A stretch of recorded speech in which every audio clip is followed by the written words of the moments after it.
Chapter 10, Youth Gangs and Delinquency. This is a narrated version of this PowerPoint presentation. Introduction. Despite extensive efforts by scholars, law enforcement, schools, and community groups, gangs are a major social problem, not only in the big cities, but also in smaller communities.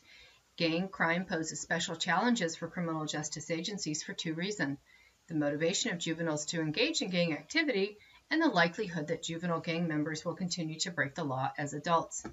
There are 6 characteristics of a gang: a self-formed association of peers, bound by mutual interest, well-developed lines of authority and other organizational features, acting together to achieve a specific purpose or purposes, involvement in illegal activity, and control over a particular territory, facility, or type of enterprise.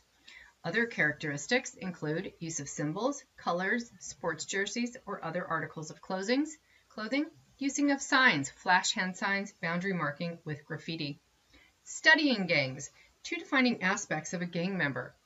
Number 1, involvement in crime, and number 2, cultural aspects that bond members with a family-like loyalty. Can include gang apparel, tattoos, communicating with signs, spending time together, and swearing gang allegiance.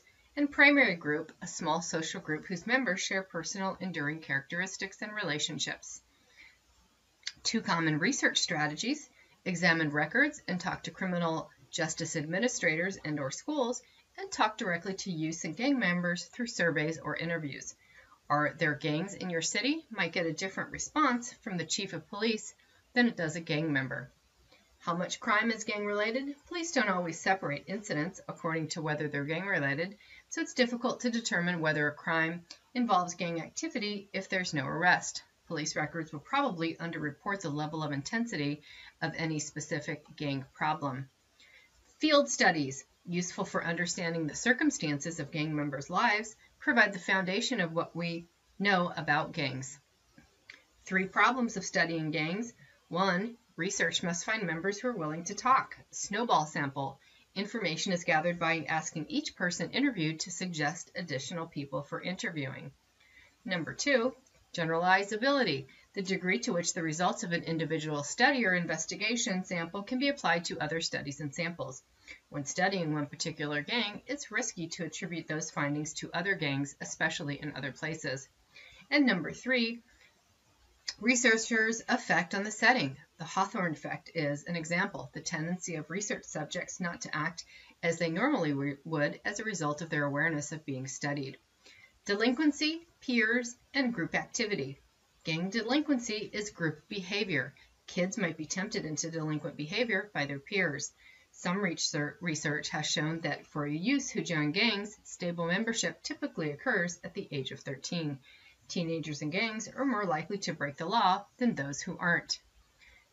Delinquent acts increase for boys who join a gang and decrease once the boys leave the gang. Joining the gang. Why kids join gangs? As a buffer against poverty. The gang is a tribe. As a response to social change. For deviant peers. Pursuit of some form of success. As a rational choice. And because there's no other choice. Most youths leave the gang environment when they age out, meaning they grow too old for any new organization such as a gang, and members get jobs, get married, have children, move to a new city, or simply tire of the gang lifestyle. Types of gangs. Gangs vary in a number of ways, including size, racial and ethnic makeup, criminal activity, organization, and geographical location. Gangs based on race include Black and Hispanic gangs, and those are Crips, Bloods, the People, Latin Kings, Vice Lords, and Folks. Asian gangs, Triads or Tongs, Yazuka, gangs comprising from kids from Vietnam, Laos, the Philippines, and Cambodia. And white gangs including skinheads, stoners, and taggers. Female gangs. Girls join gangs for protection, to follow a boyfriend who's a member, or for economic needs. 3 types of initiation include jumping in, born in, trained in, or sexed in. With the exception of homicide, female members break the law at rates similar to that of males. Female gangs can be used as spies by male gang members, can be used for drug sales and drug use. might carry drugs or weapons for boys, less likelihood of being arrested, and do cooking, cleaning, and looking after children. Prevention and suppression and treatment. Community gang prevention. Community efforts to prevent the formation and sustainability of gangs fall into three categories: primary, secondary, and tertiary. Primary includes neighborhood, secondary, at-risk kids, tertiary, current gang members. Primary gang prevention, removing the factor from the community that are suspected to breed gang involvement. Efforts could include improving schools, developing a healthy local economy, and providing recreational activities.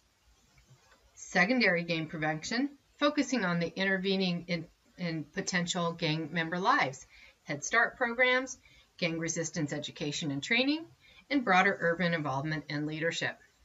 Tertiary gang prevention, convincing members to give up their gangs.